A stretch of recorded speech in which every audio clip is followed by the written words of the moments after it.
नमस्कार दोस्तों, स्वागत है आपका। आज जो हम कहानी देखने वाले हैं वो एक सच्ची कहानी है। ये जिस इंसान की कहानी है उनका नाम है हेनरी जी।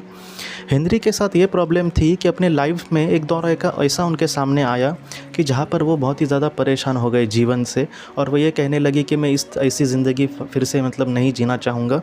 तो इस वजह से उन्होंने बहुत सारी नींद की गोलियाँ खा ली और आत्महत्या करने का प्रयास किया। और जब उन्होंने आत्महत्या का प्रयास किया दोस्तों, तब वो अचानक बेहोश हो गए। और उसके बाद वो ये कहने लगे कि वो अपने शरीर से उन्होंने बाहर का अनुभव किया। उनकी जो चेतना थी या फिर उनके जिस तरह से वो जी रहे थे, वो कुछ अलग ही उनको अनुभव लग रहा था। और वो ये कह रहे थे कि वो सृष्टि से एक ऐसा उनका नाता जुड़ गया था कि बहुत सारा ज्ञान उनको वो कह रहे थे कि एक सेकंड में अगर 1000 GB का डेटा हम डाउनलोड करें तो वो जितना बड़ा डेटा होगा वैसे उनको डेटा वो मिल रहा था। कहीं से उनको बहुत सारा ज्ञान उनके अंतर मन में कोई डाल रहा था।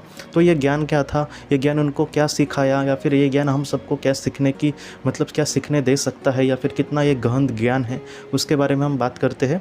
हेनरी ये कहते हैं कि उनके साथ ऐसे हुआ कि देखिए, उन्होंने ये कहा है कि कहीं ना कहीं इस सृष्टि को हम जैसे देखते हैं वैसी वो नहीं है।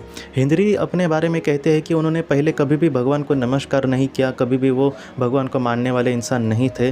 खुद जो भी है मैं खुद हूँ, या फिर ईश्वर है ही नहीं, उसका अस्तित्व है वगैरह, वो एक नास्तिक टाइप के इंसान थे।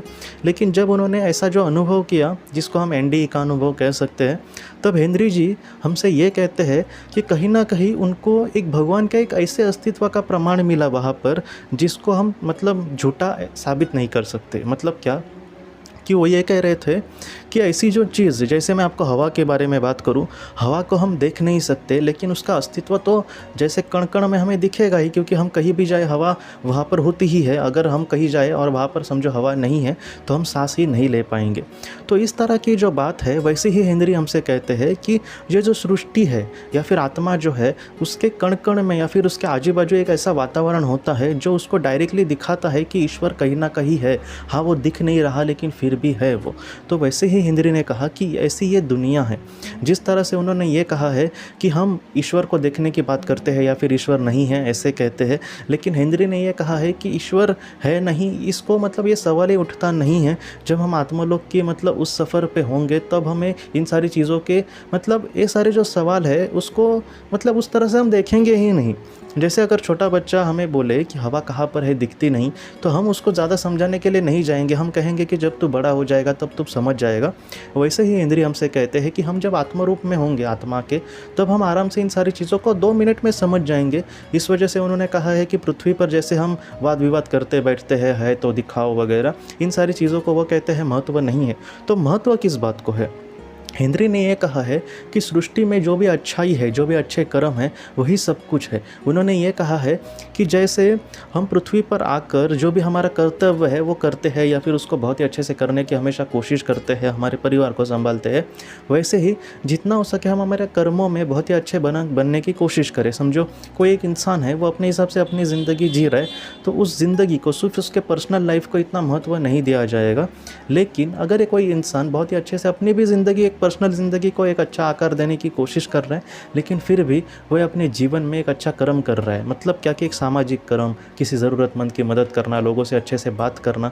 कभी कभी कुछ लोग ऐसे आपने भी देखे होंगे कि किसी बैंक में या फिर किसी ऐसे ऑफिस में वहाँ पर गए, और कुछ लोग ऐसे होते हैं कि वहाँ पर उनको हम कुछ ना दे, फिर भी वो बहुत ही अच्छे से खुशी से हंस कर बात करेंगे, हेल्पफुल रहते हैं। तो ऐसे जो लोग होते हैं, मुझे लगता है कि ऐसे जो लोग होते हैं वो अपने काम को कितनी अच्छी तरीके से करते हैं कि ये लोगों को अच्छा लगता है उनके साथ बात करना। उनके सामने कोई प्रॉब्लम आई तो ऐसे लोगों को हम पहले कहते हैं, क्योंकि हमें पता होता है कि वो ज़रूर हमारी मदद करेगा।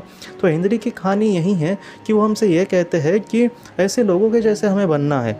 रोज़ का काम करते हुए भी हम कुछ अच्छा करें, उसमें भी हम बेहतरीन तरीके से करने की कोशिश करें। अगर हमारा आम या फिर एक सामान्य इंसानों के साथ आम जैसे कोई ऐसी जगह पे काम करता है जहाँ पर लोगों के साथ उसका मिलना जुलना होता है, जहाँ पर इसको 10 लोगों के फ़ोन आते हैं, वो हेल्प मांगते हैं, तो ऐसे वक्त में उनसे बहुत ही अच्छे से बात करना, उनको अपने हिसाब से जितना हो सके उतना मदद करने की कोशिश करना। तो एक ऐसा जो इंसान होता है, ऐसे इंसान के जीवन को बहुत ही ज़्यादा महत्व होता है, ऐसे हेनरी ने कहा है।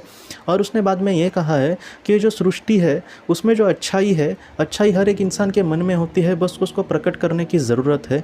हेनरी को ये बहुत ही ज़्यादा ज्ञान और ऐसी जो चीज़ें हैं वो इतनी मिली वहाँ पर कि जब वो फिर से अपने शरीर में लौट आए, उन्होंने आत्महत्या का प्रयास किया था लेकिन वो विफल हो गया। मैं तो यही कहता हूँ कि कहीं ना कहीं इस ज्ञान की वजह से शायद वो बच गए होंगे और इस ज्ञान की वजह से दोस्तों आज वो इसी तरह से काम कर रहे हैं। उन्होंने जो हम सबको ज्ञान दिया है वो यही कहते हैं कि दुनिया जैसी दिखती है वैसे नहीं है। हमारे दिल में जो अच्छाई है अगर हम उसको देखने की कोशिश करें तो पूरी दुनिया उसमें ही बसी है, एक अच्छाई में। इस दुनिया में बहुत ही ज़्यादा बुराई भी है लेकिन उस बुराई में भी कुछ अच्छा करने वाले जो इंसान हैं, मैं कभी कभी देखता हूँ कि बहुत ही मतलब ऐसे देश जहाँ पर मतलब लोगों को 2 वक्त का खाना भी नहीं मिलता, ऐसे देशों में भी एक बड़े बड़े देश के लोग वहाँ पर जाकर कुछ काम करते हैं।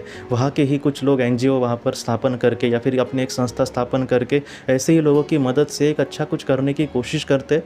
तो ये जो बात है दोस्तों एक दिल को छू जाती है, या फिर मुझे लगता है कि एक ऐसी बात है ये कि जो बहुत ही बुरे बुरे समय में भी इंसान को कहीं ना कहीं लड़ने की शक्ति देती है, जीने की शक्ति देती है।